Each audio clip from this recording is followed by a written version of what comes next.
Este, vamos a ver, no quiere decir que sea la única vez, pero vamos a ver ya uno de los signos del zodiaco.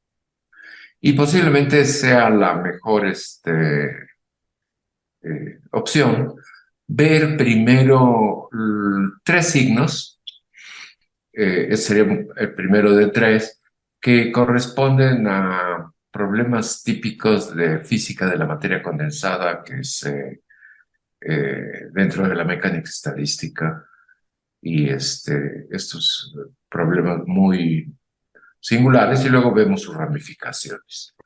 Entonces, vamos a verlo, este signo del zodiaco corresponde a fluctuaciones críticas. Y lo vamos a ver desde el punto de vista que ya hemos repetido muchas veces, que es de un punto de vista de dinámica no lineal. Y aquí, pues, esta lámina ya la vieron, es para un recordatorio de la bifurcación tangente, que simplemente es un mapa que es tangente a la función de identidad, ahí en verde, eh, en un punto. Y también, pues, vimos ya esta lámina que corresponde a la ocurrencia de la bifurcación tangente, pues, muchísimas veces, un número infinito de veces en los mapas cuadráticos. Entonces, esta ventana de periodo 3 corresponde a una bifurcación tangente. Esto termina en la siguiente lámina. Estas son figuras que creo que corresponden al libro de Schuster, que también hay que dar referencias y poner, bueno, pues yo nada más digo el libro de Schuster y pues debemos ser más formales y poner la referencia. Y de hecho, también se tiene acceso en línea a este libro.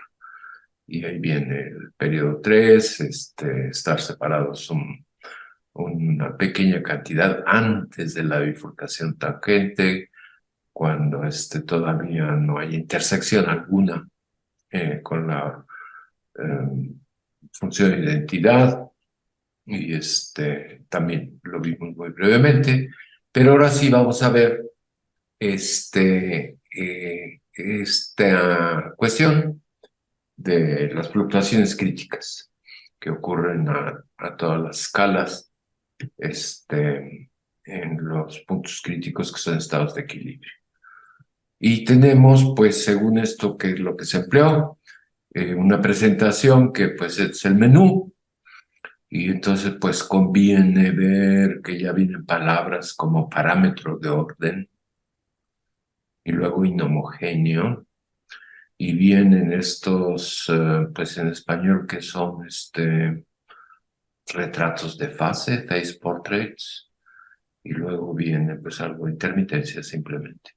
Pero díganme, todo el mundo sabe que es un parámetro de orden, ¿verdad? Digamos, las transiciones de fase convencionales, no todas lo son. Hay transiciones de fase que difieren de, de aquellas que poseen un parámetro de orden. Las transiciones de fase convencionales, existe una cantidad que generalmente está asociada a, fíjense, hay funciones de distribución de probabilidad, pero esa función de distribución de probabilidad macroscópica, pues puede referirse exclusivamente a un grado de libertad, que puede ser la probabilidad asociada a la densidad, o sea, la probabilidad de observar una partícula en alguna posición, por ejemplo, o la magnetización, el momento magnético o la cantidad macroscópica relacionada al spin en un sistema magnético en alguna posición. Pero no todas las transiciones de fase tienen esta característica. Y ocurre que los parámetros de orden nos permiten distinguir entre las dos fases que dan lugar a esta transición. una transición entre dos fases. Y se busca siempre, fíjense, el parámetro de orden está acompañado de un campo, de una variable intensiva, que es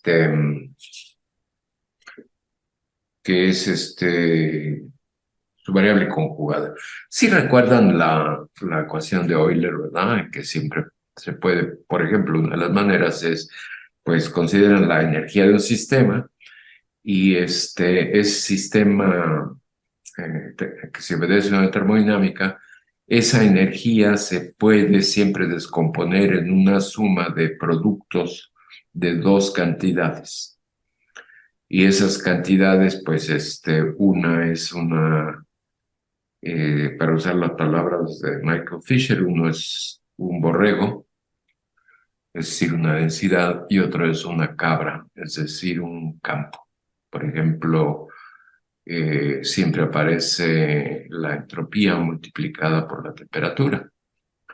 Entonces la entropía es un borrego y la temperatura es una cabra. O aparece potencial químico multiplicado por el número de partículas, y entonces el número de partículas o la densidad es una cabra, no, es un borrego, y el potencial químico es una cabra. Bueno, el parámetro de orden es un borrego que permite, cuando se ubica, permite distinguir cuándo es cero la cabra, cuando es cero el campo, perdón, no, cuando es cero cuando se anula uno de los factores, por ejemplo, el campo magnético externo, entonces el otro factor, que sería la magnetización, se, se convierte en el parámetro de orden. Y ese parámetro de orden es útil porque en una de las fases en cuestión es cero, que es el caso del magneto a alta temperatura en ausencia de campo, y es diferente de cero, que es una cantidad positiva, para la otra fase, la de baja temperatura. Y en la transición de fase de segundo orden o punto crítico, pues pasa justo de ser cero a poder empezar a crecer a temperaturas menores. Ese parámetro de orden es importante ubicarlo si se sigue un método tradicional, que es el que precisamente estableció Landau. Entonces, el método de Landau, la energía libre de Landau, debe uno ubicar ese parámetro de orden y su variable conjugada, que se le conoce como campo ordenante. Piensen en la magnetización y en el campo magnético externo. Bueno, a lo mejor no debí, no era necesario entrar aquí, pero miren, tenemos ahora una imagen de un microscopio, de estas fluctuaciones que ocurren en un punto crítico. En este caso son monocapas. Son monocapas de estas moléculas eh, que reciben diferentes nombres, anfifilos, tensoactivos, que son esquizofrénicas en el sentido que tienen que vivir dos, en la molécula tiene dos sectores, y un sector es perfectamente feliz con un solvente, mientras el otro no, y viceversa. Entonces, pues se van a las superficies, y en este caso, pues parece que la superficie agua-aire es lo que dice ahí, y entonces se acumulan ahí estas moléculas y se forman monocapas. Y estas monocapas, sistemas bidimensionales, tienen un diagrama de fases, tienen fases en las que se configuran macroscópicamente de diferente manera estos anfifilos, y son estas fotografías. Ahí viene más o menos la escala, 25 por 25, ¿qué? Son micras, ¿verdad? Creo que son micras o milimicras, el área. Y una fase aparece más oscura que la otra y lo sintoniza precisamente en un punto crítico. Y estas son, pues, es el único estado termodinámico que muestra desviaciones cerca del promedio. El promedio, pues, en el límite termodinámico, es lo único que se observa. Pero aquí se puede observar las desviaciones del promedio en todas las escalas. Entonces, esta es un ejemplo real de fluctuaciones en un sistema.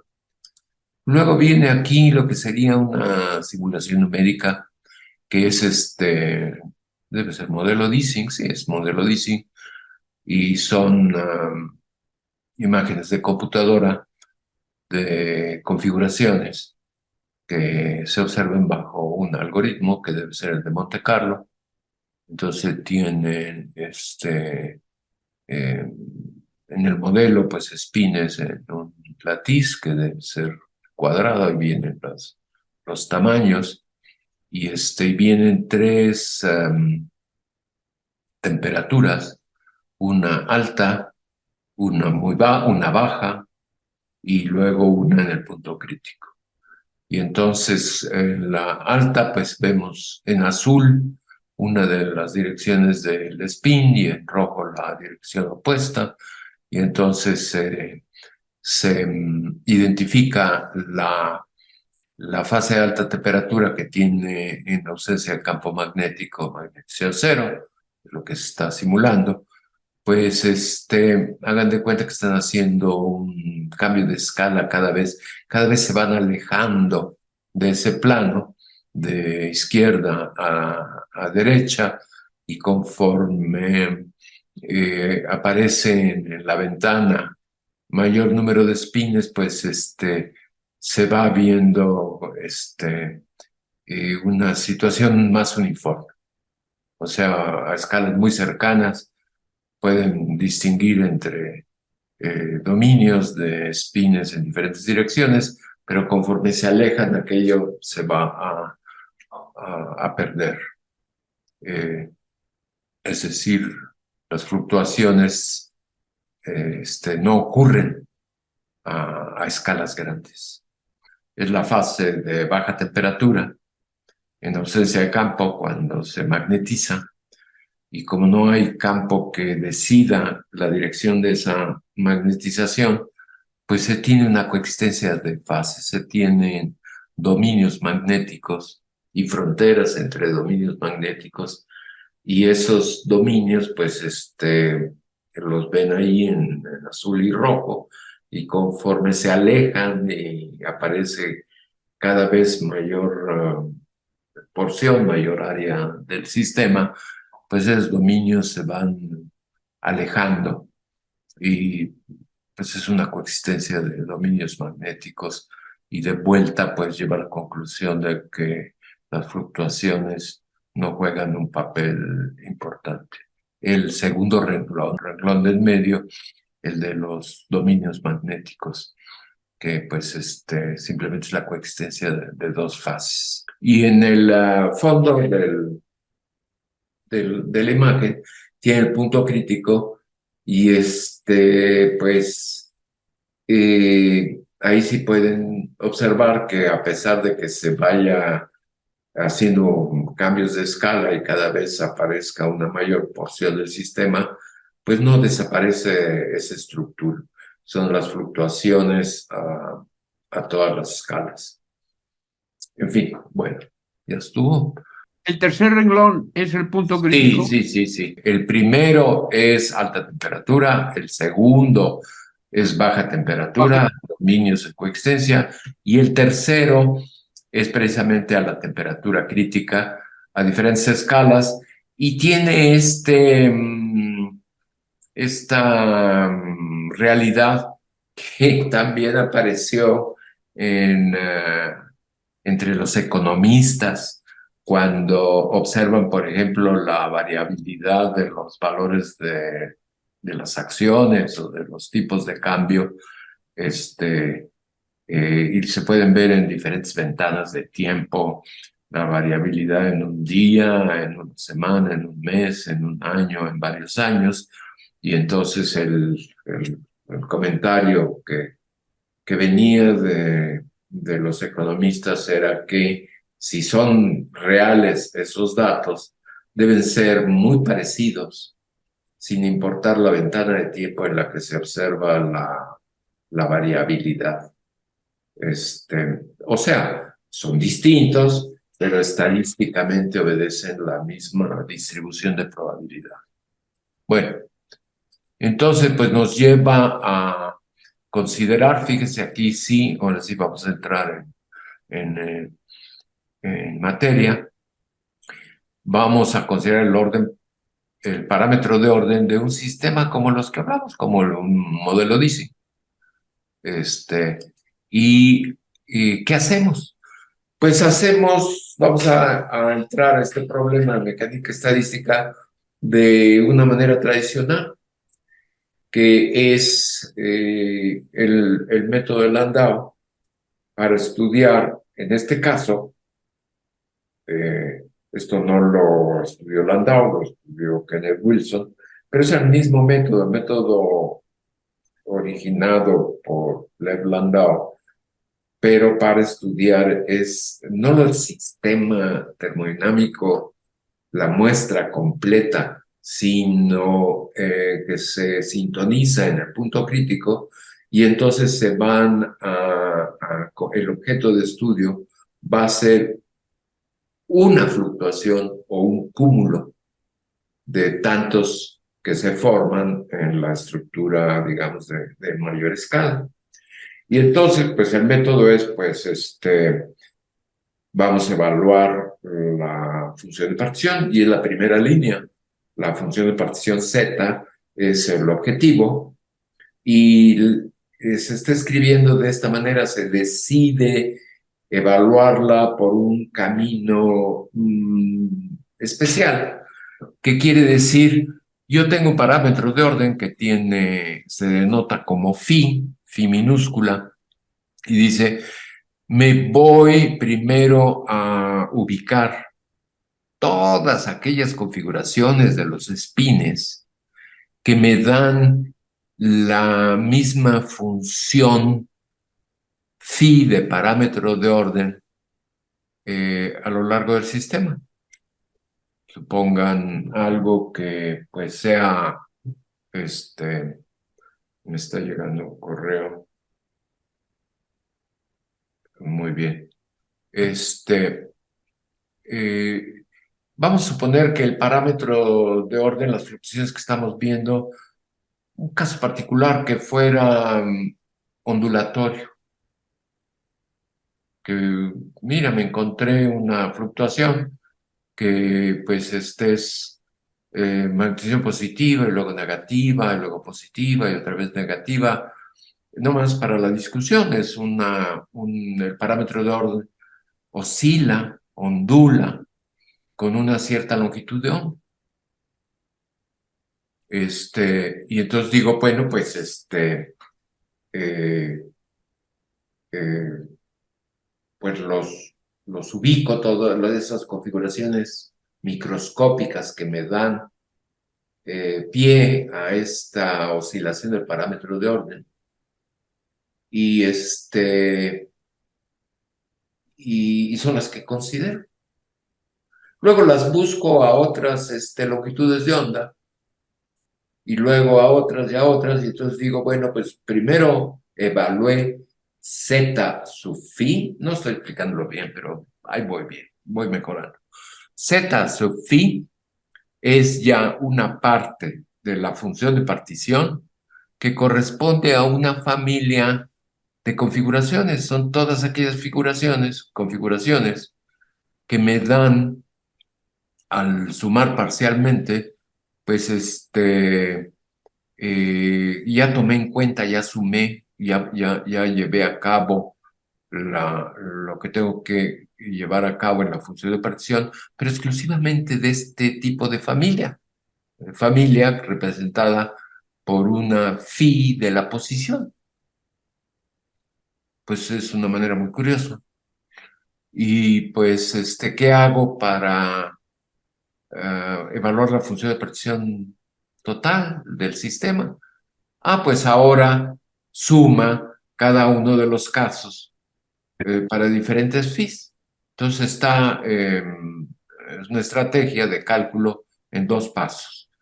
Primero agrupo todas aquellas configuraciones que me dan una función phi de R, parámetro de control como función de la posición, y luego esa notación de mayúscula de phi es pues tomar en cuenta todas ellas. Y entonces, ¿qué forma tiene la z sub phi? Y después Doctor, sí, entonces esa D vendría a ser como una especie de peso, es decir, qué tanta contribución tiene cada Z phi a la Z total. eh, no, el peso nos va a quedar abajo en la siguiente línea. Es una expresión de una diferencial que nos indica cómo integrar, como las integrales de trayectoria de, Si no sé. si fuera discreto la phi, sería una suma sobre phi, ¿no? Sí, Entonces, claro, al pasar por integral, pues tienes que meter una diferencial que es la d. sí, sí, pero es como una integral de trayectorias como las de Feynman.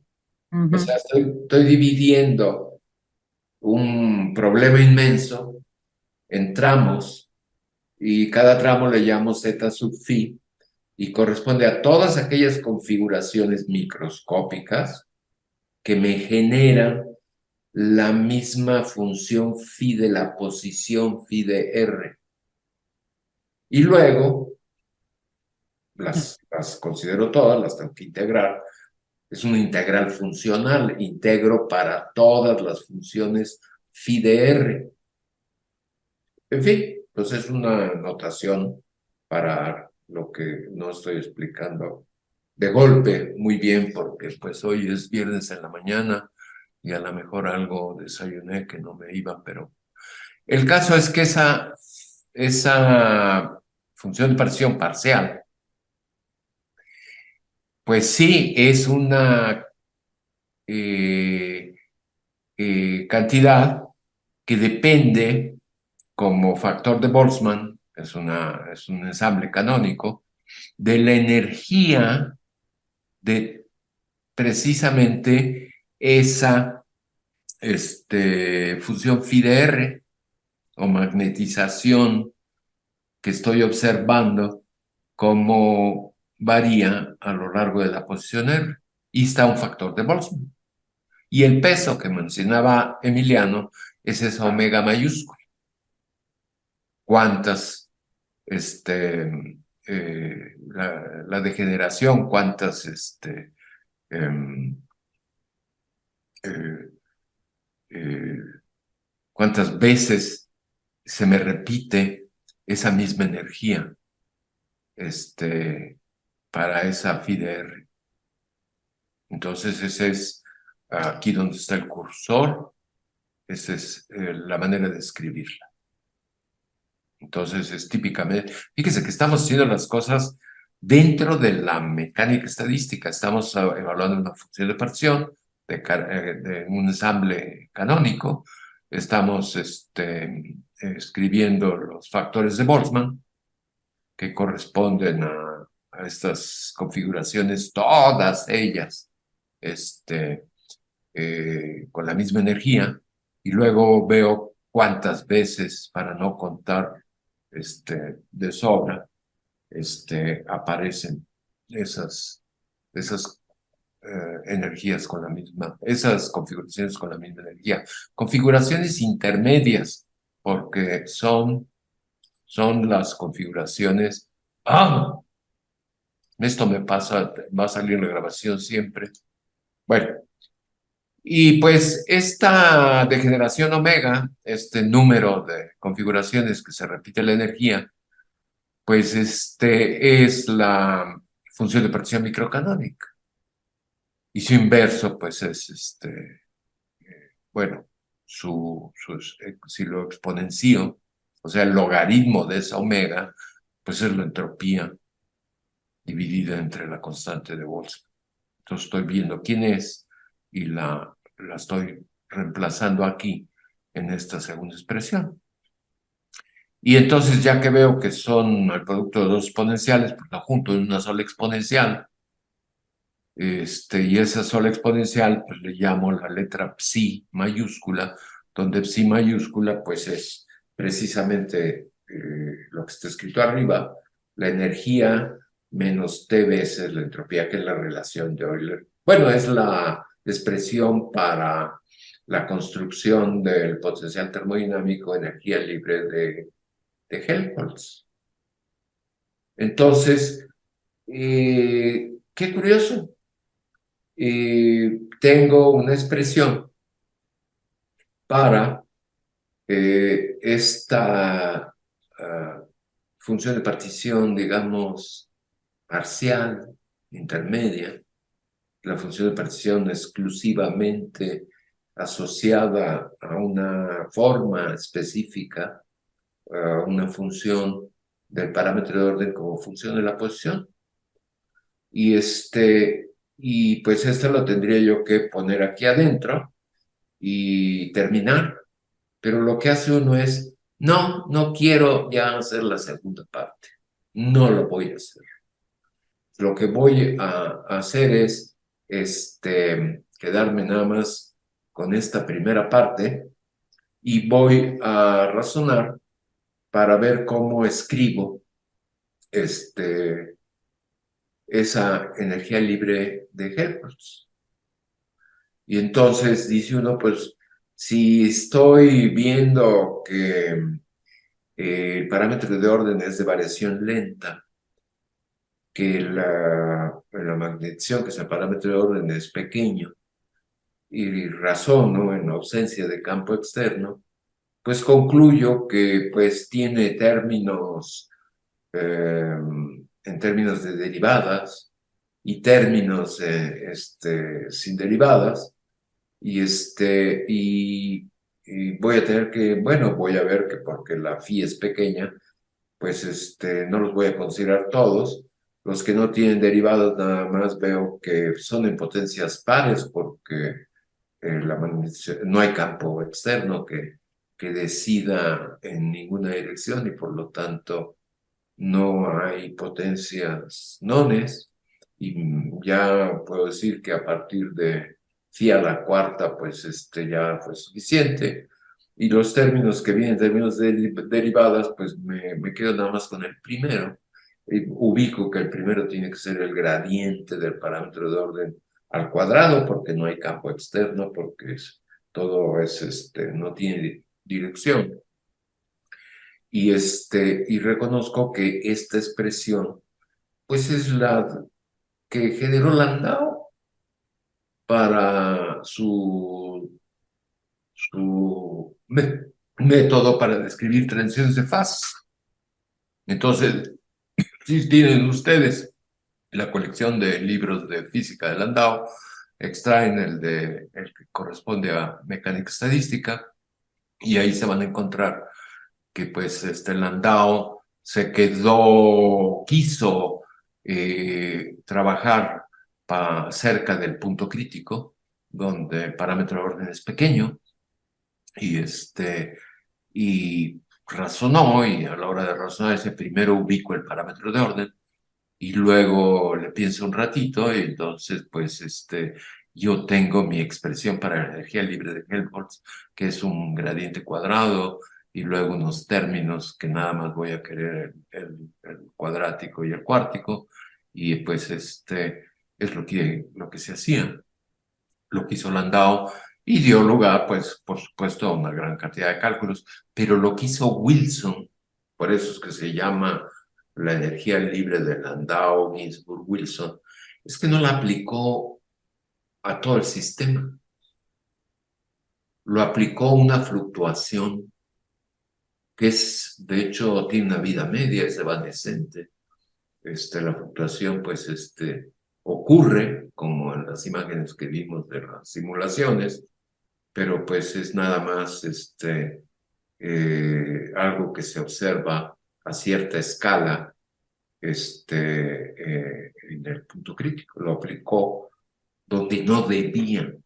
O sea que si, fíjese, ya empiezo a ser un poco sarcástico, si Kenneth Wilson hubiera sido mexicano, le hubieran dicho que estaba mal y no entendía nada, que eso no se hace. Pero el paso que él dio fue tomar el método de Landau y no aplicarlo al sistema, aplicarlo nada más a una fluctuación.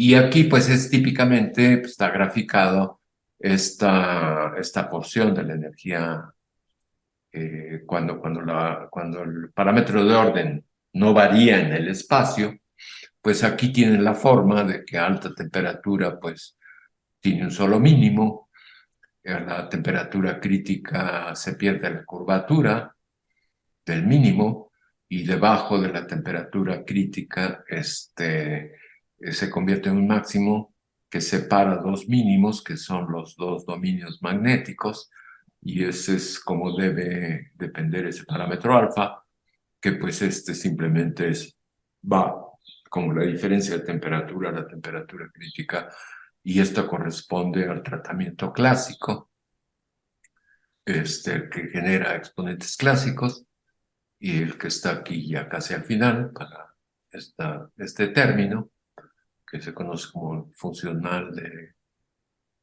parámetro de orden o de la densidad de gradiente cuadrado, que es válido para cuando el parámetro es pequeño. Y luego ya viene aquí observado, bueno, qué es lo que le pasa a ese parámetro de orden,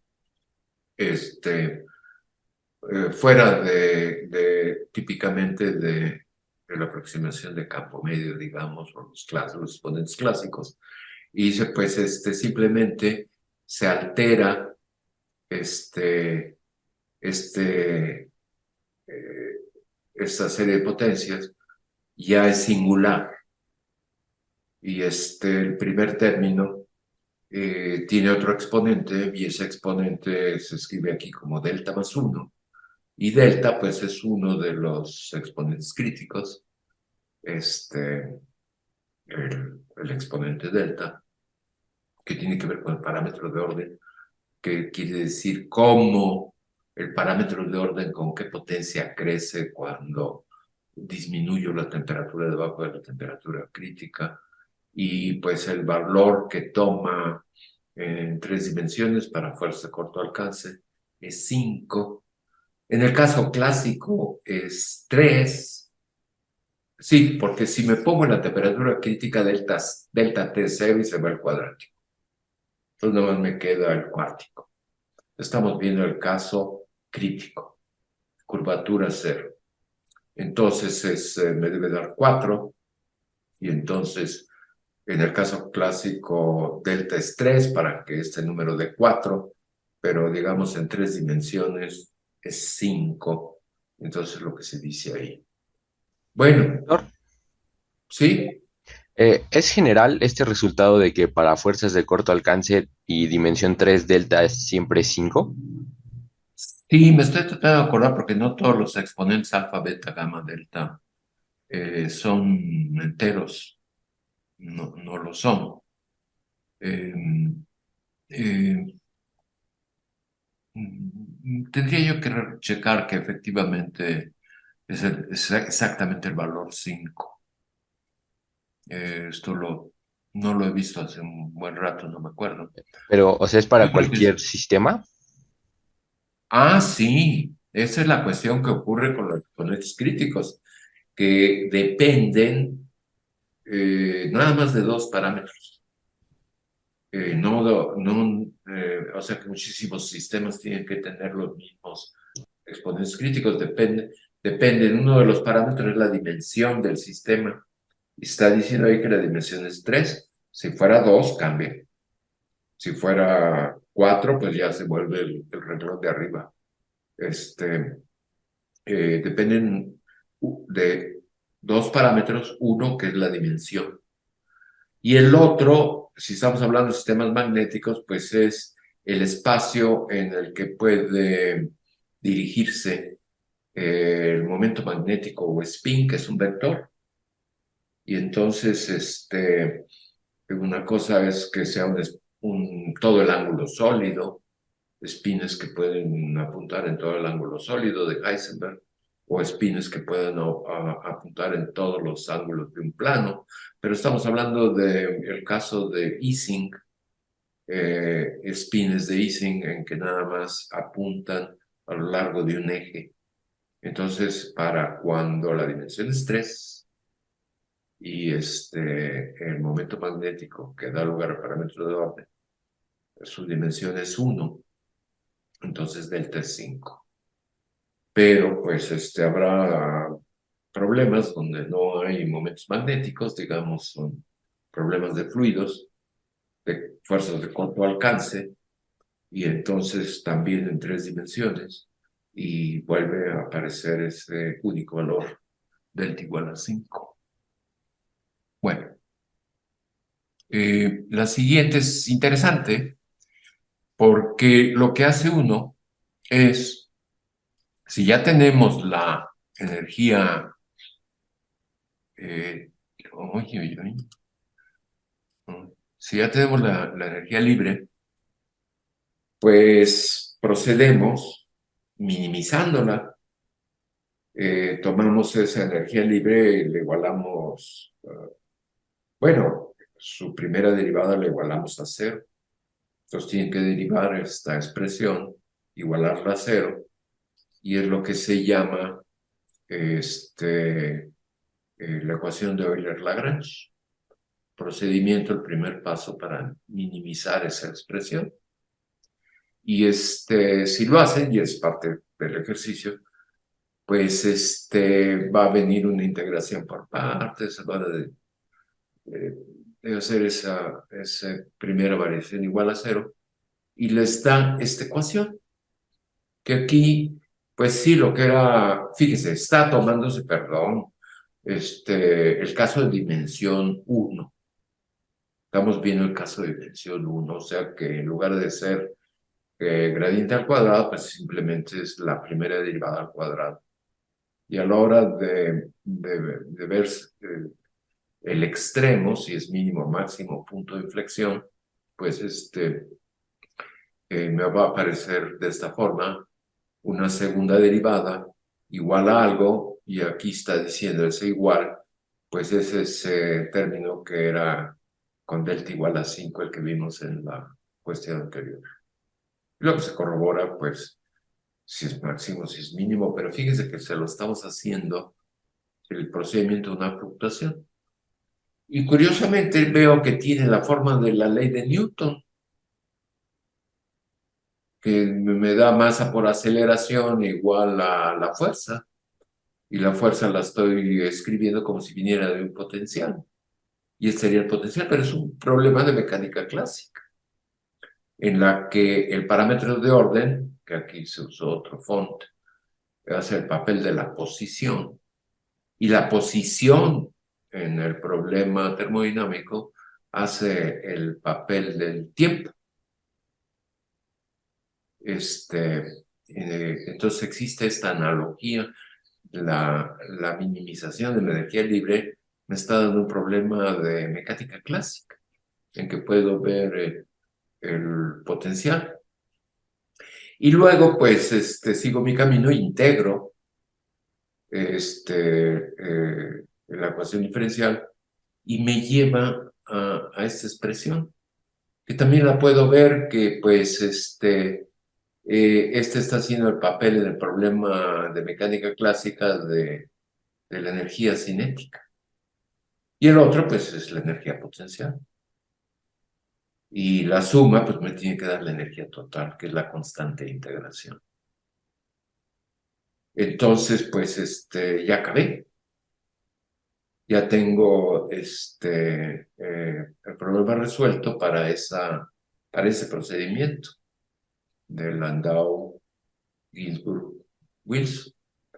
Y entonces dice, bueno, pues ese parámetro de orden, esa función que pues escogí, pues simplifiqué mucho el problema porque me metí en una dimensión. Para tener transiciones de fase en una dimensión, hay que variar el alcance de las interacciones. Entonces, adquiere una información que para corto alcance se tiene delta igual a 5 en dimensión 3.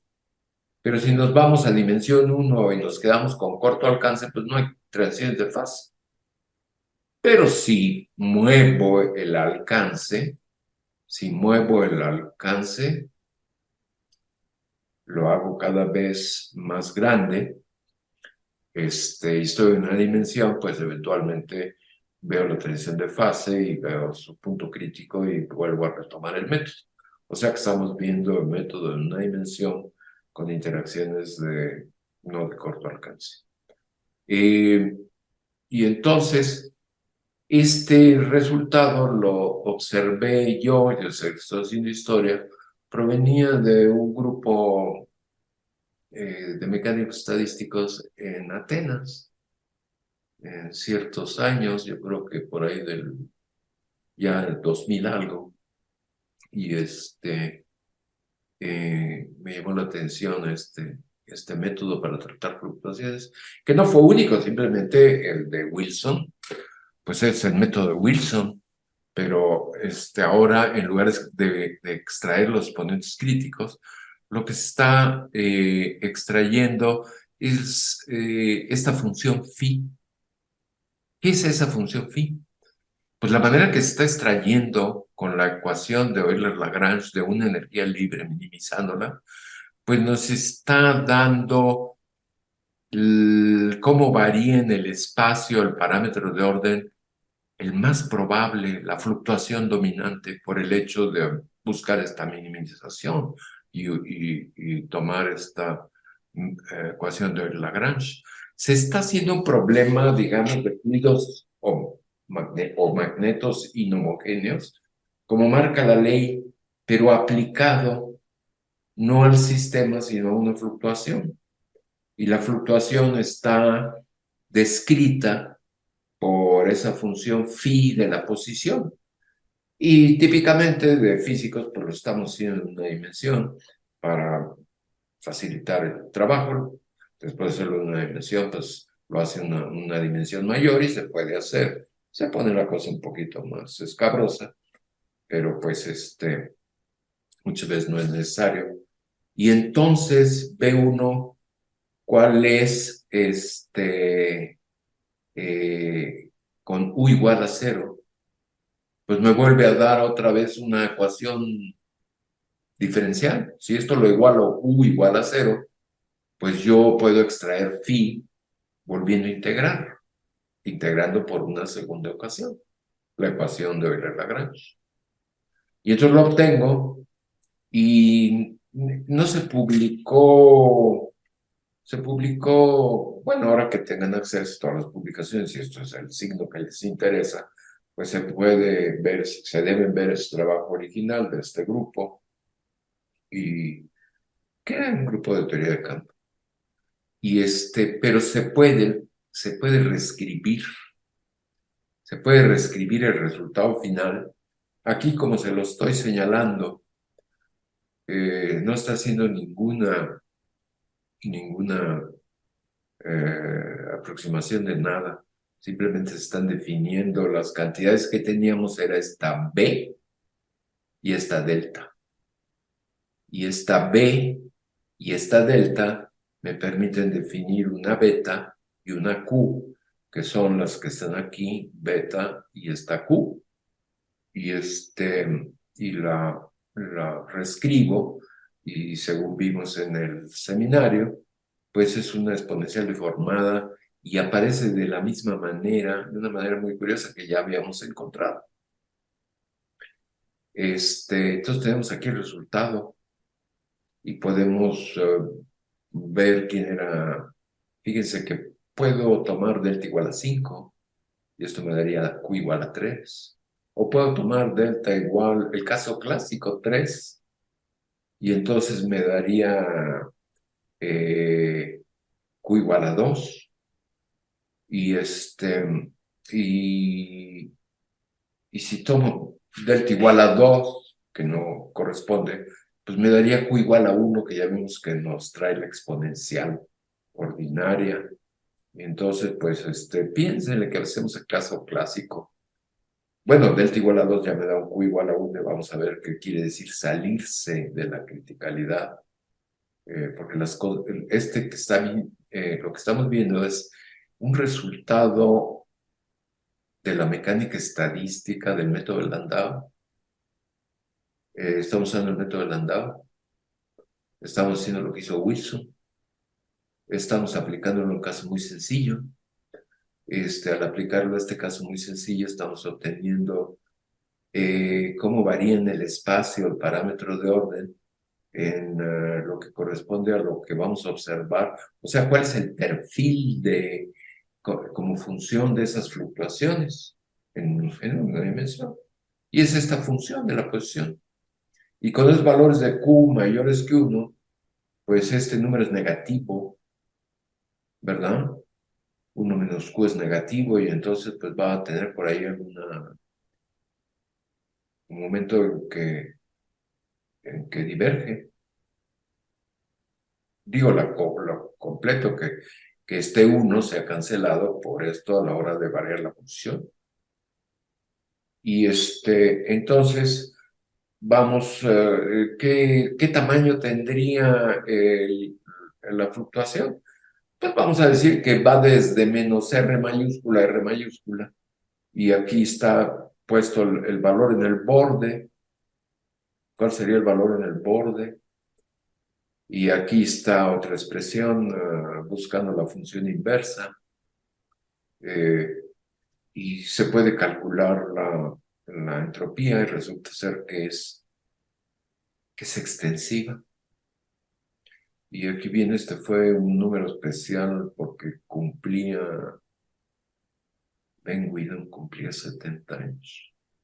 Bueno, pero vamos a seguir viendo cuestiones. Es curioso, ¿qué pasa? Pues resumiendo, si seguimos el método de Landau-Wilson para describir una fluctuación en un punto crítico, caemos en que esa fluctuación como función de la posición tiene esta expresión característica de una exponencial deformada. ¿Qué pasa si quiero que Q sea igual a 1 y pongo delta igual a... Bueno, dejo igual delta igual a 3, por ejemplo, y o sea, el exponente clásico, pero quiero, bueno, busco usar la exponencial ordinaria,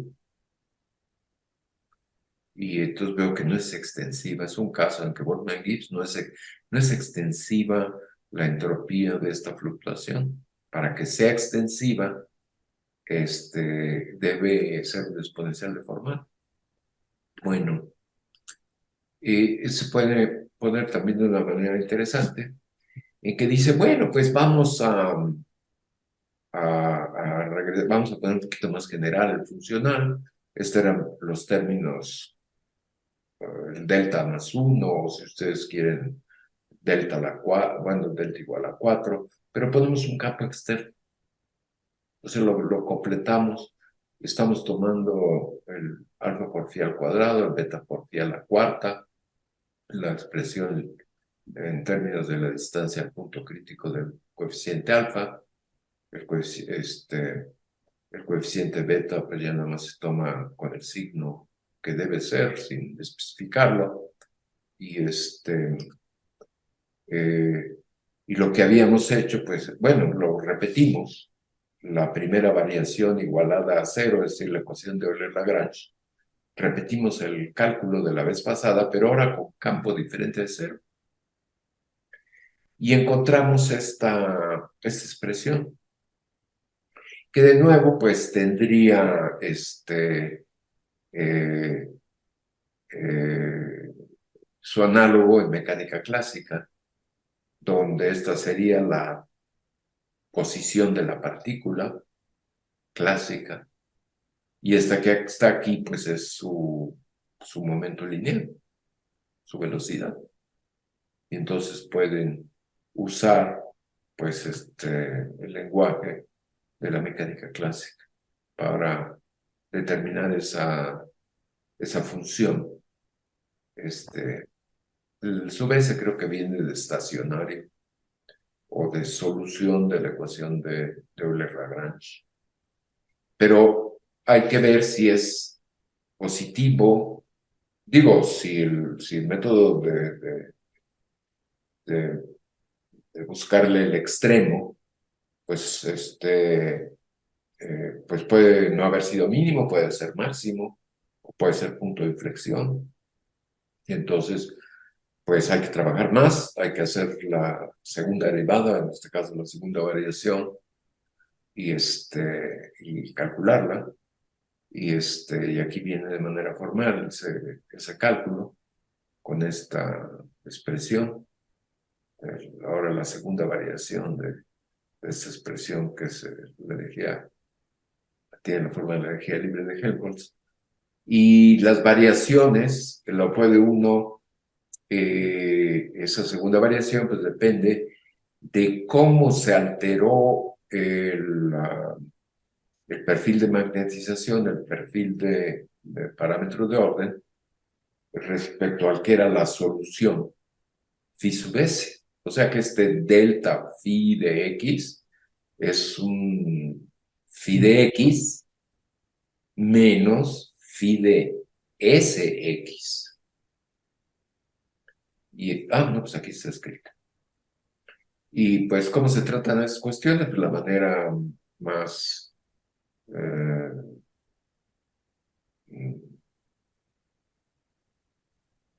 ordinaria, típica, general, es pues expander esta variación que no sabemos qué forma tiene, pues en una base de funciones, y una base completa, y lo hacemos, y entonces la segunda variación se regresa con esto aquí arriba, se trabaja un poco, y entonces llegamos a que ese número tiene esta forma, donde hay una porción que depende de los elementos de esta base, que ya viene una potencia par, y queda un coeficiente que pues no conocemos, por ahí se ve quién debe ser, y el signo para averiguar si fue máximo, mínimo, punto de inflexión, pues ya no va a depender de la variación, que sí que resolvemos el problema.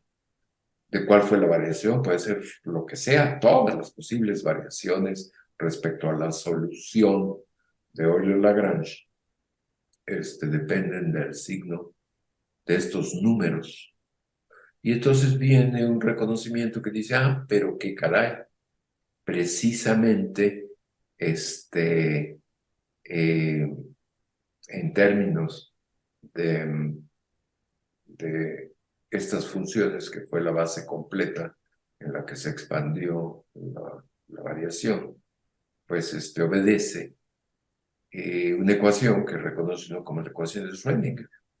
Entonces, la segunda variación, pues, de casualidad, bueno, la primera nos daba un problema de mecánica clásica análogo a un problema de mecánica clásica, y la segunda nos da un problema análogo a una partícula que obedece a la mecánica cuántica.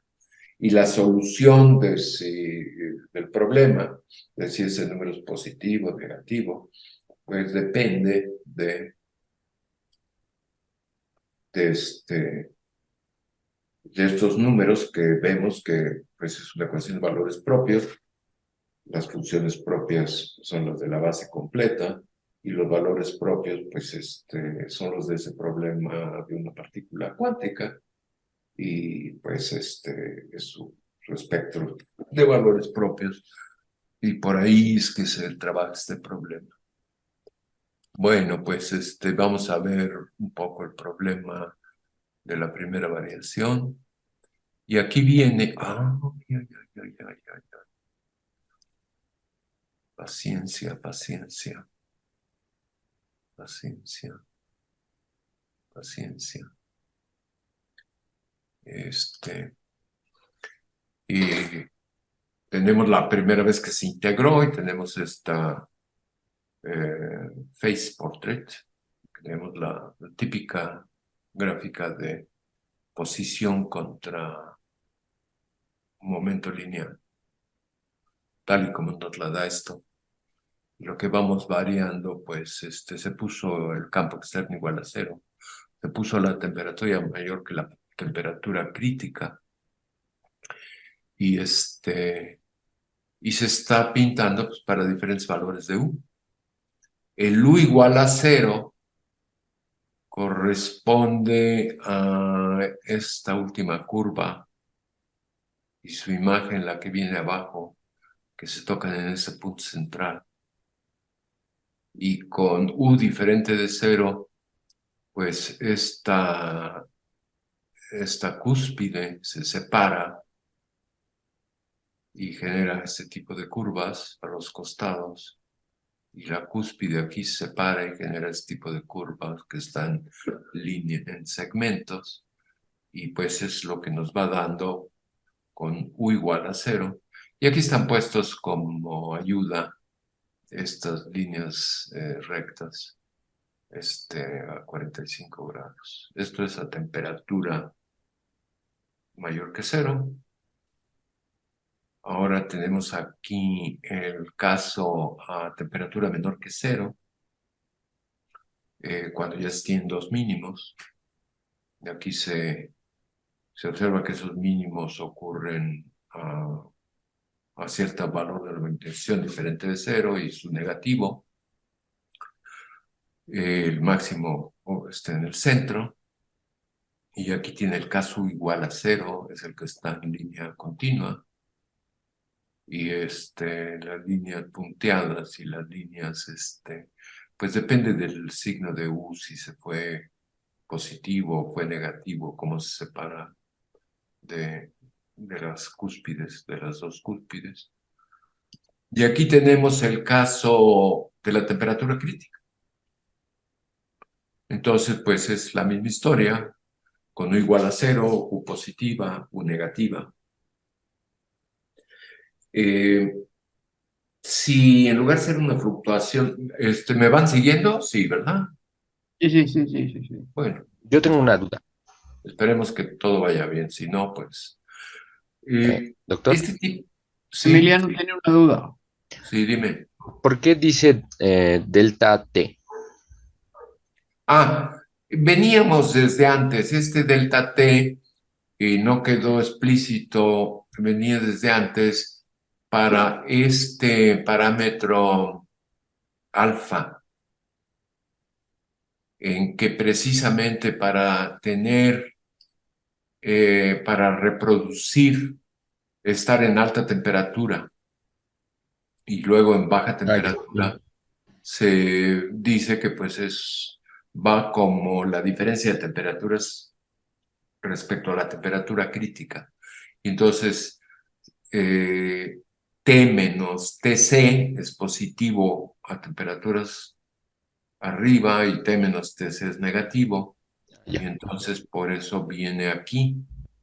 ok. Nunca se quedó, pues es un error, digamos, no se hizo explícito, que este delta T es T, la temperatura menos el valor de la temperatura en el punto crítico, que es T menos TC. Y claro, cambia así, conforme bajo la temperatura. Bueno, entonces este es el face portrait o retrato de fases.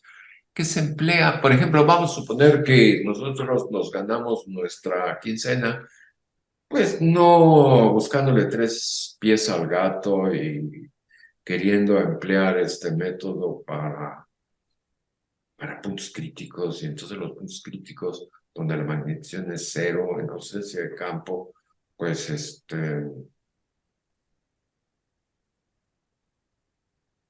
magnetización es cero por todos lados y simplemente están las fluctuaciones. Si no queremos trabajar problemas convencionales, por ejemplo, o confinar un fluido en un capilar, entre dos paredes planas y paralelas. Y entonces busco encontrar, porque en ese caso, o una película magnética, una película delgada que tiene dos cortes, dos superficies planas y paralelas, tiene un ancho la película, y quiero ver cómo varía la magnetización phi, pues de una superficie a la otra, y me voy a encontrar que varía, pues, conforme atravieso la película delgada, y la quiero determinar, pero entonces pues tengo que poner unas condiciones en la frontera donde ya no hay película magnética, o si fuera un fluido, pues tengo que poner el hecho de que estoy confinando el fluido entre dos paredes paralelas, separadas una cierta distancia, y entonces pues voy a ver que tengo el mismo problema muy parecido, este que está acá, por ejemplo, o este que está aquí, y y para eso son estas rectas. Estas rectas ayudan a introducir esas condiciones a la frontera y me permite determinar los perfiles de densidad o de parámetros de orden, pues del fluido confinado o del magneto que es una película, y para eso obtiene uno intersecciones con estas rectas, y la solución pues viene en lo que en la pared del lado derecho o la superficie del lado derecho es esta intersección, y la del lado izquierdo es esta otra, y cómo varía la densidad, el parámetro de orden, la magnetización, pues me da esta cuestión que está aquí, y se puede determinar que de hecho ese problema, ese fluido, se ejerce una fuerza entre las dos superficies o fluido entre las dos paredes que lo confinan, y esa fuerza puede ser que quiere que colapse, o al revés, la quiere aventar hacia afuera. Eso es lo que se haría si estuviéramos resolviendo un problema convencional. Y aquí también, debajo de la temperatura crítica, pues, se pueden resolver este tipo de problemas, y, pues puede uno haberse dedicado o todavía dedicarse a este tipo de problemas, y lo que ocurre es que si un signo de esa fuerza sobre los bordes es de un signo repulsor, y el otro signo es atractivo de la fuerza, pero pues esos son los problemas reales. Entonces, aquí, ¿qué ocurre? Bueno, pues eh, problema tiene las mismas soluciones. Por ejemplo, aquí se ve cómo es el perfil de magnetización, si se toman estas soluciones. Y aquí se ve cómo es el perfil de magnetización si se determinan las otras. A donde voy es, bueno, vamos a llegar. Pero digamos, ¿qué es lo que estamos haciendo? Estamos siguiendo un método que ya se describió de Landau-Wilson. Lo estamos simplificando en una dimensión, lo podemos hacer. Encontramos esta analogía con problemas de mecánica tradicionales, lo estamos empleando y ahí vamos, ¿no? Pero ocurre algo más. Sabemos que las fluctuaciones pues no son estados de equilibrio, tienen vida media, crecen, se encogen, colapsan, vuelven a surgir, y, em, y viene la siguiente situación. Lo que encontramos ya fue esta expresión que está acá arriba, que ese perfil de magnetización obedecía a esta ecuación. Bueno, en términos de la exponencial deformada, vimos también la ecuación, pero en términos del logaritmo deformado, obedece esta ecuación. Y luego, pues esta otra expresión la vamos a recordar, aunque ya la vimos en el seminario, y aquí la tenemos. Ahora estamos cambiando nuestro campo y nos estamos yendo a la dinámica no lineal. Y en la dinámica no lineal estamos viendo el caso de la bifurcación tangente, que es este mapa, muy sencillo, un tramo de un mapa que tiene esta forma y tiene un punto en tangencia con la función de identidad. Está viendo el mapa en una vecindad. ¡Uy, uy, uy, uy, uy, uy, uy, uy! El mapa se está viendo en una vecindad del punto de tangencia. Y aquí está viendo qué forma tiene. Pues claro que empieza como la recta X y luego pues empieza como el siguiente término, porque pueden pensar que es cuadrático, que z es igual a 2. Esa es la forma del mapa, pero ya habíamos mencionado este concepto de mapa de punto fijo, aquel bajo que la operación de la transformación y descomposición de funciones, veo que voy alterando la naturaleza del mapa cada vez que lo compongo. Por supuesto, toman un mapa y ven el mapa con la función compuesta consigo mismo y es otra cosa, cambia el mapa. Pero estoy viendo si llega ese mapa a una forma límite, y esa forma límite es la que está escrita en esta ecuación, y esa forma límite es que pues componer sea equivalente a rescalar. Hay un factor de escala gamma que me afecta a la variable x, la abscisa, y luego uso su recíproco para la ordenada, y quiero la solución de esto, no es difícil encontrarla. Debe satisfacer esta ecuación, simplemente con este valor del parámetro de escala gamma, y todo lo que tienen que hacer es pues, sustituirla y ver que satisface la expresión, sí es solución. Y luego tienen que hacer una expansión a lo cerca del x igual a 0 para ver que los primeros términos son estos.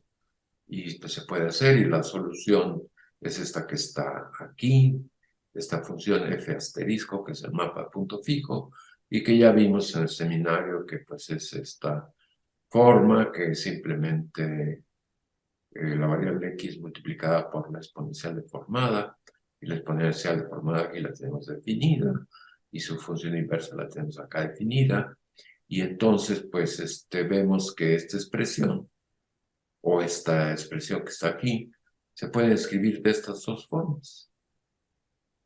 Entonces regresamos y vemos, pues comparamos con lo que estábamos haciendo y vemos que tienen la misma facha y que de hecho son idénticas si adoptamos esta traducción, que el tiempo de iteración se vuelve la variable x en la fluctuación, que el parámetro u en el mapa sea el beta, el problema de la fluctuación, que la posición al tiempo t, pues es el perfil de parámetros de orden, etcétera, etcétera, y la z es igual a la q, y viene una referencia que hay que incluir. El caso es que pues al hacerlo, también puede uno, y siguiendo el trabajo de Bambi Hu y Joseph Rudnick, perturbar, salirse del punto fijo. Y aquí se está uno alejando del punto fijo, viendo cuál es la solución. Este perturbación, esta exploración de la vecindad de la solución alrededor del punto fijo, es necesaria para exponer, lo llevó a cabo Wilson para obtener sus ponentes críticos, y aquí está escrito la perturbación, y luego pues se trabaja un poco para decir qué forma tuvo el mapa cuando el parámetro epsilon pues es pequeño. Y entonces dice, bueno, pues era el que teníamos, pero está quedando nada más hasta los términos lineales. Estos son los términos lineales, y luego ya deben venir términos cuadráticos, etcétera, es lo que está ahí señalado. Y en esta vez no me conviene entrar en este momento a describir esta lámina que vamos a tener, y regresaremos si es necesario, pero porque no viene el caso ahora para poder redondear. La extensión es útil, pero vamos a ver algo hoy, pero a donde voy es algo ya más directo. Empleo esa. Primero estoy viendo, bueno, ¿cómo es el mapa? El mapa de punto fijo. Bueno, aquí está graficado para un valor de z igual a 2 y un valor de u. Y por supuesto, sí tengo un mapa que es tangente, pero miren, diverge, como ya habíamos visto, porque q es mayor que 2, y vuela, diverge. Y algo que hemos empleado, sobre todo últimamente, para cuestiones de geometría, lo adelanto. Bueno, habíamos visto Bambi Q, pues empleó esta parte, pero existe otra rama. Después de la divergencia, es el otra rama, no tiene nada de particular. Estamos graficando esta función f de x, aquí, esta función. Pues grafíquenla, simplemente pongan z lo que ustedes gusten, u lo que gusten, y aquí está un ejemplo de z igual a 2, u igual a 0.1. Pero luego vemos qué trayectorias tiene. Aquí está de vuelta escrito. Ahora las trayectorias, que ya habíamos mencionado en el seminario, tienen una forma muy sencilla. Y se pone una condición inicial, digamos, a la derecha del punto de tangencia. Y se ve esa trayectoria y está usando esta cuestión de obtenerla gráficamente. Y pues, ¿qué es lo que hace? Pues se sale de esta cuña, escapa, y a la hora de escapar, pues ya actúa la divergencia, y pues tiene que llegar a la siguiente, llega a la de fuerzas, a la otra rama, y la otra rama lo que hace es reinyectarlo, y lo reinyecta, y vuelve a hacer una trayectoria ahora hacia el punto de tangencia, pero como está en tangencia, ya no puede escapar. Ahí se va penetrando con una cierta ley que es la exponencial deformada, que es es una ley de potencias. Entonces viene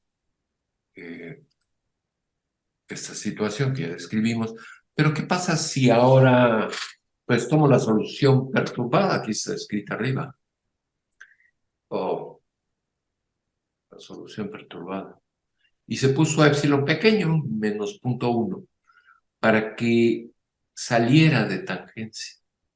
Entonces ya es un cuello de botella nada más. Y curioso, lo que era la divergencia sigue siendo divergencia en una dirección, y en la otra ya no, ya forma una cúspide. O al revés, si el epsilon tuviera El otro signo, pues se vuelve secante, esta divergencia se vuelve un máximo y esta persiste. Entonces tenemos esta situación un poco alejados del mapa de tangencia, que también se traduce al problema que estamos viendo, como podrían imaginar, a salirse del punto crítico, de la temperatura crítica, un poquito. Y ¿cómo son las trayectorias? Pues las trayectorias, aquí está un ejemplo. Empezamos, digamos, donde gusten, es lo que se pintó aquí. Ahora atraviesa el cuello de botella, invirtiendo varios pasos, pero luego escapa, y a la hora de escapar, la otra rama lo manda de regreso y vuelve a repetirlo, y una y otra vez, a lo mejor el regreso, dependiendo de la condición inicial, aquí se puso una condición inicial donde coincidían, y entonces se repetía el asunto.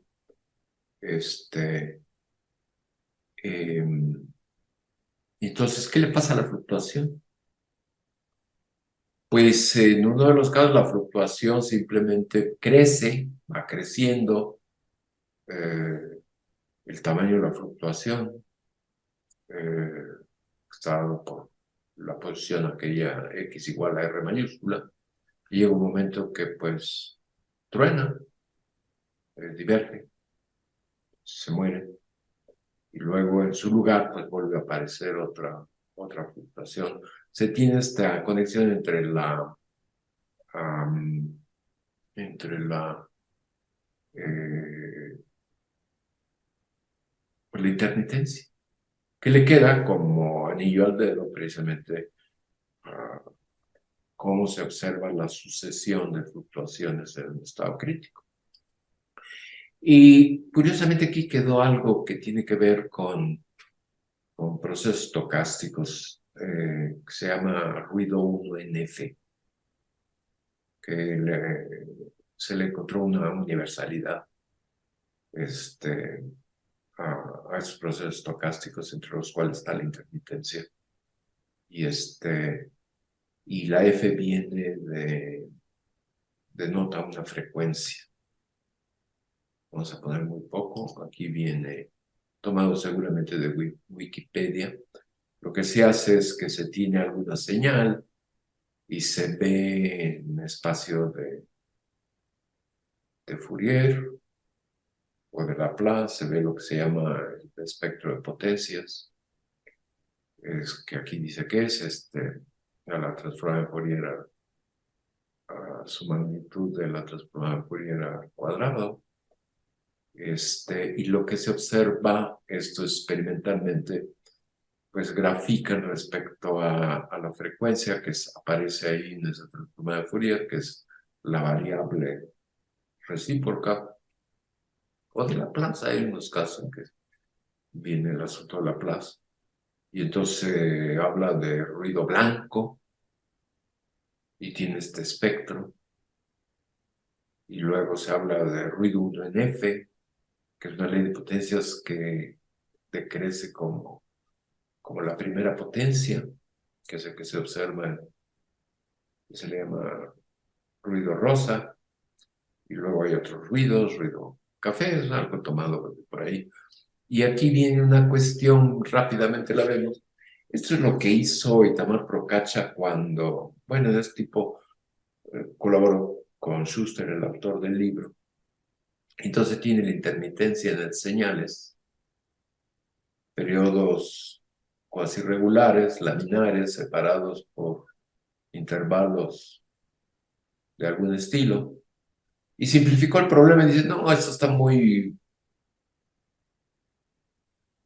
incómodo, ¿por qué no mejor esto nos lo llevamos a una representación o que vale 1 o vale 0?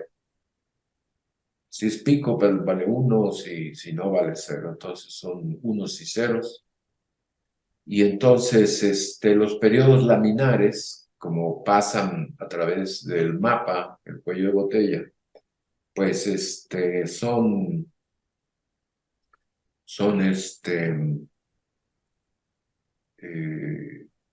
análogos bueno, dan la facha de, de procedimiento de esta cuestión estocástica de intermitencia. Y los periodos laminares tienen duración diferente, depende de cómo se reinyectan. Unos duran más, unos duran menos. Y entonces habla de probabilidad de que tenga duración T mayúscula el periodo laminar. Y luego habla de una condición, una probabilidad condicionada,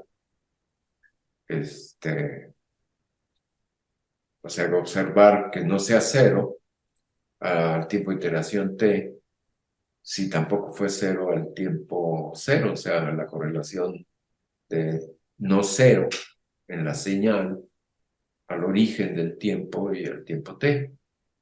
Y luego ve que estas dos probabilidades deben estar formando una convolución, es decir, que este producto de la condicionada con la de la duración, sumado para todas las duraciones, hasta la duración T, pues debe reproducir esto que está acá. Luego se va a espacio continuo, o sea, está tomándose muchas libertades, no solo estas, sino luego llevar al espacio continuo. Luego entró a espacio de Laplace. Teníamos un parámetro de no linealidad Z. Sí. Y entonces aquí están los resultados de Tamar Procacia de hace bastante tiempo. Y precisamente para Z igual a 2, que es Q igual a 2. Este logaritmo es una corrección logarítmica nada más, o sea, el famosísimo ruido 1 en F Ajá, ajá. aparece para Q igual a 2. Y luego vamos a ver cuál es el exponente crítico Q igual a 2. Son los exponentes clásicos. Los pendes clásicos. Entonces, criticalidad y ruido 1 en F, exponentes clásicos, se funden o se pueden tratar de lo mismo.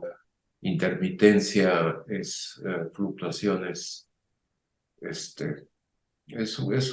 ya, ahí lo dejamos. Entonces veníamos pues pianito reproduciendo este problema, introduciendo la probabilidad de la duración de los episodios laminares cuando pasa por el cuello de botella, con todas estas aproximaciones, primero para las posiciones o para la señal, y luego aparece esta convolución, luego la convolución se lleva a espacio continuo, luego el espacio continuo, bueno, pues era una convolución, conviene usar la transformada de Laplace, porque el tiempo va de cero, es positivo, de cero a valores positivos cada vez más grandes. Luego viene una cuestión de cómo transformar una transformada de Laplace en transformada de Fourier, y viene como el espectro de potencias, su expresión para llegar a ella en términos de la variable de la transformada de Laplace. La variable de Laplace, aquí está. Pues estoy pasando como que no he visto esas cosas hace un rato, pero las podemos reproducir. Fíjense que lo que ocurre fue curioso. Tampoco Itamar llegó a hacer suficiente contacto en ese trabajo pero ya quiso extraer esa distribución de probabilidad. Y la manera que lo hizo, pues ya casi aquí al final, pues fue sacar la ley de potencias. Y lo que hace uno, pues lo que va molestando, pues va uno detrás del resultado. Y esto es lo que observan ustedes en su publicación, la P mayúscula de la distribución de probabilidad de las duraciones de los periodos laminares en intermitencia, y este resultado con el ruido 1 en F, sacó la ley de potencias, pero si lo trabajan en detalle, pues por supuesto tienen la solución que ya vimos, la exponencial deformada, y entonces hay una conexión entre la estadística de Salles, digamos, y aquel trabajo antiguo. Entonces, pues, nosotros, como pues, estamos mucho tiempo después en el tablado, pero podemos avanzar esto por lo que ya conocemos, ¿no? Entonces están los números que él obtuvo, que precisamente el ruido 1 en F, para z igual a 2, vienen otros casos. Aquí estaba yo terminando, pero como todavía están, les voy a mostrar una cosa que era la que iba a mostrarles algo. Entonces sí, aquí terminaba esto. Bueno, venía aquí un asunto, pero quiero mostrar esto que está acá. Miren. Aquí está el mismo mapa, perturbado, sacado un poquito, esa gráfica la vimos, pero Mauricio Riquelme sacó varias cuestiones. Yo quería ver, bueno, cómo van los periodos laminares, la intermitencia, y sacar el mapa precisamente con las dos ramas, que la reinyección pues venga variando, y pues sí, ahí está. Pero lo que pasa que eso es realmente lo que no está uno, simplemente se va a tropezar uno con algo más, que al hacerlo, graficó varios casos. Y aquí tenemos ese mapa ya perturbado para diferentes valores de épsilon. Y yo creo que, pues, no sé por qué razón, pues le puso el épsilon muy grande, miren, hasta 5. Y dije, no, pues no se puede poner el épsilon muy grande para esa expresión, porque nada más llega hasta épsilon lineal, el cuadrático no está determinado. Hay que trabajar y sacar los términos para hasta épsilon cuadrado y luego hasta épsilon al cubo, y pues es un caso muy pesado. Pero él se fue de frente y sacó el diagrama de bifurcaciones y, y el exponente Eliápuno y se tropezó con esto. Que tiene, por ejemplo, aquí periodo 1 y acá periodo 2, pero en medio tiene mucha estructura. Y luego, pues, le cambió y ya empieza a bajarlo, y lo giró 90 grados, le dije, no, pues ponle el épsilon al revés, que vaya decreciendo. Queremos ver conforme te acercas a la solución que es válida, y entonces, pues, ya está más bajo, nada más que tiene este giro, va de menos 1.2 a 0.6, y entonces ya estamos viendo que va de periodo 2 a periodo 3, y en medio pues tiene más estructura, y esta estructura con tramos caóticos, pues tenemos dos de ellas, y en medio tenemos pues este asunto, y ya vamos a terminar, porque entonces le dije, pues vamos a tomar los más pequeños, ya de punto 46 a punto 28, ya está haciéndolo más fino, y ahora tiene de periodo 3 a periodo 4, y entonces pues en lugar de tener dos de estos bloques, ahora tiene 3, y lo sigue bajando ya de punto 23 a punto 15, y entonces ya va de periodo 4 a periodo 5, pero ahora tiene 1, 2, 3, 4 y 5 de estas cuestiones, y pues pues simplemente se le está uno dando vueltas al asunto. Aún más pequeño, de punto 14, nos vamos acercando a la legalidad, entonces ya va de periodo 4 a periodo 4 a 5. otra vez 4 a 5. Me Sí, repetí. pusiste la misma. La misma. No, pues aquí está la siguiente, de periodo 5 a periodo 6, pero estos ya son 1, 2, 3, 4, 5, 6, 7, 8.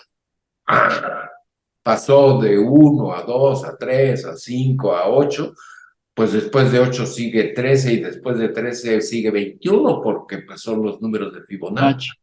Entonces el siguiente, pues sí, 1, 2, 3, 4, 5, 6, 7, 8, 9, 10, 11, 12 y 13, pues claro. Y entonces el siguiente, pues me nos tiene que dar 21. Y aquí está este caso. Y entonces, se los quería nada más mostrar. ¿Qué es lo que está ocurriendo? Bueno, está ocurriendo que se está eh, eh, entrando en juego este mínimo y está, dependiendo del valor de epsilon, se va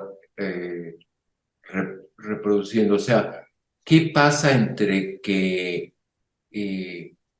aquí está haciendo un periodo, más o menos, y luego queda atrapado en una región unimodal del mapa, y la región unimodal del mapa pues nos tiene que dar lo que ocurre con los mapas unimodales, que ya pues hay, eh, pues era la higuera de Feigenbaum, aquí es más compleja, pero está entrando entre juego estas dos cuestiones, que estaban ahí escondidas, y entonces vi una de dos. Una, que él no debió haberle dado valores de epsilon tan grandes. Pero ¿qué pasa en el límite? El límite pues ya es absurdo, porque aquí ya el mapa ya es la perturbación ya es pequeña. Entonces, pues el comentario es que nos tropezamos con algo que está escondido en este mapa perturbado y que se puede ver como secuencia de Fibonacci. Y lo primero es entenderla, por qué, el número de Fibonacci, y luego, pues, qué es lo que está ocurriendo, porque en el límite, pues, esto se está complicando y finalmente, pues, nos va a dar, al final, pues, el mapa de Van Biju y se acabó. Entonces, lo que estamos mencionando es que, pues, vimos por primera vez uno de los signos del zodiaco, que así le llamamos, que es el que corresponde a un problema en física de materia condensada, que son los puntos críticos. Nos enfocamos a puntos, a las fluctuaciones, que son los objetos principales, los actores principales en el punto crítico. Vimos esta conexión con la dinámica no lineal, con una de las rutas al caos, la de la intermitencia, el mapa de punto fijo de Van Bihum. Lo vimos en detalle, vimos una analogía. Podemos continuar a la expresión estocástica de estos ruidos, el ruido 1 en F, no nada más, y mayor riqueza que tiene este problema. Y como siempre, pues no están terminados. Ya se desarrolló bastante, pero hay cuestiones por desarrollar y luego dicen, no, pero yo no lo quiero nada más ver en términos de fenómeno crítico, puntos críticos. A mí me interesan otras cosas, sistemas complejos. Oí que en su seminario lo estaba relacionando con alertas tempranas o tipping points o cosas de estilo. Y bueno, pues sí, es lo que nos falta hacer. Y en cada punto de este curso, cuando cambiemos y veamos otro signo, también vamos a ver, pues, no solo lo que existe, lo que se ha desarrollado, lo que ya se entiende, sino ramas a futuro.